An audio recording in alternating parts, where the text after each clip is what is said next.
All right, judge blocks Trump's bid to fire Lisa Cook from the Federal Reserve Board. Well, as we know, Trump fired her for what he said was cause due to mortgage fraud. She purchased 2 homes within 2 weeks of each other and said that both homes were going to be owner occupied, which obviously is not physically possible, right?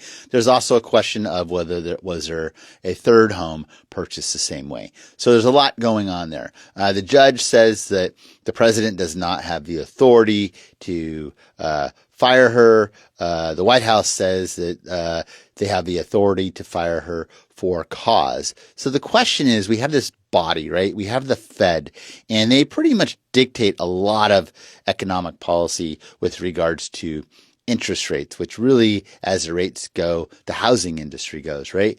So they're supposed to be independent, but who's regulating them? I'm curious if someone on the Fed who determines our mortgage rates is playing games with how they purchase a home so that they can enrich themselves, and the White House can't regulate them, who can regulate them?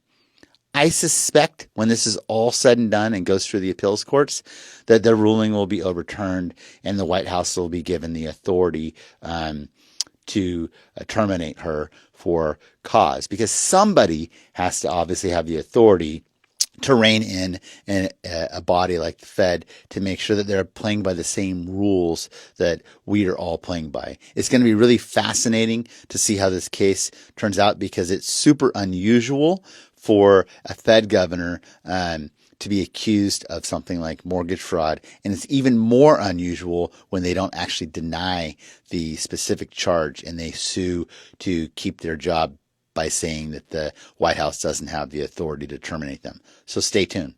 Drop your thoughts below.